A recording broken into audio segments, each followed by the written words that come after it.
Hey everyone, Merry Christmas and welcome to Manga Experts. Today we are at your service with another most awaited top 10 recommendation list.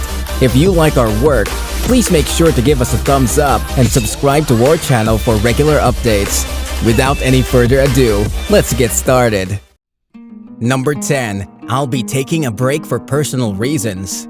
Yu Il-shin is a third-rate web novel author. Everyone who hears his name makes fun of him because his name means only God in Korean language. Yu Il-shin lives in a society where only hunters are treated well. His awakened ability is a bit strange. He gets an app on his smartphone. After killing ants and completing missions on the app, his real-life talents can also increase. So Yu Il-shin starts grinding money and making more followers as he uses the app. This manhwa took different unique elements like the mobile app system from I Just Want to Game in Peace and other fantasy manhwas with dungeon systems and made it into a really unique story. The art of this manhwa is top tier, and fight scenes also look amazing. The main character is a bit dumb at first, but he becomes better later on. The side characters are written well, and they never get annoying. The world building is the best thing in this manhwa. It gets better as the story progresses. The kingdom building elements kick in a bit later in the story. Number 9. The Macrocosm Era. One day, the main character awakens a superpower where sometimes he can see a fraction of the future events. The Earth is gonna be destroyed in a few months, and now it's all up to the main character, who is the head of a mercenary corps, to find a spaceship named Noah and rescue as many humans as he can from the Earth and take them to outer space in search of another livable planet. But the universe is filled with endless sky and infinite space. The cosmos isn't some paradise waiting to be found. It's full of darkness, danger, death, and terror of the great unknown. However, for that glittering swath of blue, humanity have no fear. The story is so good, and I have never seen a manhwa with a story this good. The author took many inspirations from the Warhammer 40k universe. The world building is massive. The art of this manhwa is also pretty good. There are many well-crafted shooting action scenes. Characters are well-crafted, and the way they act is more human-like. I can easily say this manhwa is a real hidden gem, which deserves way more love. It also has world-building type elements in it. Number 8. I Regress to My Ruined Family. The main character is the eldest child of a renowned swordsman family. He was born with a special talent, but the dragon army invaded the empire and he died trying to protect humanity. When he opened his eyes, he was born into the same family but in a different timeline. This time, the dragons and humans made a non-aggression pact with each other a few years ago, and the family of the main character was treated badly by the other nobles, who saw no use of their family after the threat of the dragons had subsided. The current situation of his family was really bad, and they are also broke because the other nobles don't want them to rise to power. But our main character has one advantage. He's given immunity from all crimes except treason by the previous emperor, so now he can mess with all the other nobles without getting punished. Our main character starts his training and gathers up allies who can aid him in his revenge. This manhwa is quite good for a regression revenge type medieval fantasy. The story is really nice and it has some good kingdom building and management elements in it. The main character has a decent personality as well. There's only one problem, that the main character messes with his enemies by breaking their bones and stuff, but he rarely kills anyone. Maybe the author wanted to keep the PG rating as minimum as possible with low body count. The side characters are written well, and some of them have more likable personalities. This manhwa is visually good to look at, and the fight scenes are portrayed very well. The world building is also massive with many kingdoms and nobles occupying different lands, and there's also the looming threat of the dragon invasion. This manhwa is recommended for every fantasy genre fan, but don't expect any ruthlessness from the main character. Number 7. I Regressed as the Duke. Consumed by the flames of a burning castle, an aged butler is reincarnated as the younger version of his incompetent master, Duke Aaron of Bran, suddenly finding himself in a position of real power. Equipped with his past expertise in estate management, the new Duke sets out to rule Bran the right way. This young Duke Aaron will save Bran and its people from destruction at the hands of his uncle, the evil Emperor Zeron. He will balance his leadership with the ruthlessness required to run a nation. This manhwa has a lot of well-executed kingdom building and managing elements. There are also some small-scale territorial fights in it. The story is nothing new, but the plot is executed very well. The characters are all unique and remain true to their character. The main character can be a bit vague at first, but he gets better later on. The art is also nice on the eyes. It's a must-try for people looking for fantasy manhwa with kingdom-building elements. Number 6. The Strongest Player. When the social climber Li Zhang was approaching the full growth of his debt, he accidentally participated in a virtual game.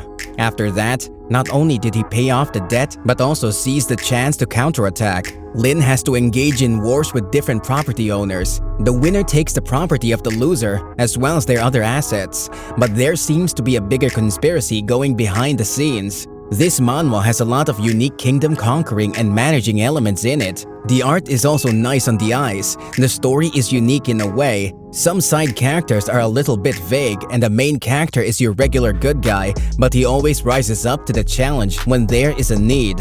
There are also some minor plot holes here and there. Overall, it's quite good if you are into modern property expanding system manhwas. Number 5. I became the chief of a primitive village. Subai is a novelist who is physically weak because he never leaves his apartment. One day, he goes hiking on a mountain and falls from a cliff. Then he's transmigrated to another world. He's awakened as a member of a primitive tribe society, and using the daily assistance system and modern society's knowledge, he led the primitive tribe out of poverty and transformed it into an advanced civilization.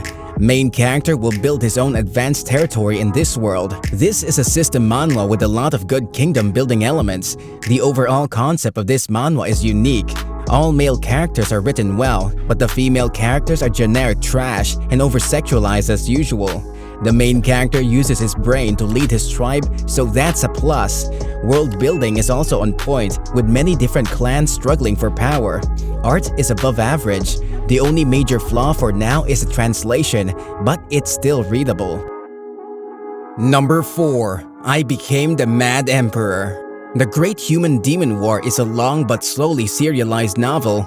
Bang Guang-suk binge-read it over and over. He's infatuated by the majestic world building and story development.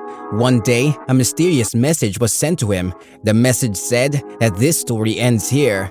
Please use your power to save my world from ruination. Before he could get an answer to the questions in his mind, a new world was presented before his very eyes. From the perspective of the Mad Emperor Exceltrion, that would lead the world to ruins. The main character possesses the evil Mad Emperor's body, but he cannot completely control it. He can just alter some of his actions using his knowledge from the future. Emperor Exceltrion is quite ruthless and gets most of the things done using force. This type of character development is really unique, even for a reincarnation-type manhwa. The side characters are written well. There are no overly sexualized or dumb female characters, which is a plus. The bad guys also use their brain, which is quite nice to watch. Overall, the art is decent and becomes a bit bloody when the main character engages in battle. There are some light kingdom building elements in it. Overall, it's a solid reincarnation manhwa and a must-try for people who want a main character with a unique personality. Number 3. Return of the Mad Demon.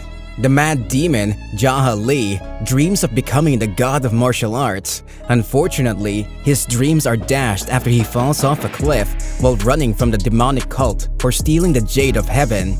Yet, this is not the end for Jaha. He awakens from the fall to find himself back in his 20s. With his knowledge of martial arts from the future, he now has a chance at revenge and at getting life right this time.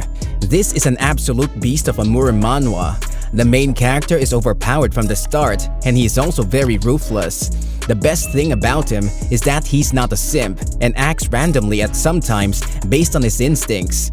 The side characters are written very well. The conversations between the main characters and the side characters are always entertaining. The art of this manhwa is also top-notch, with a lot of cool fighting scenes. It has some conquer the world type elements, which kick off a bit later in the manhwa. This is an absolute gold manhwa that everyone needs to try at least once. Number 2. Dungeon Odyssey.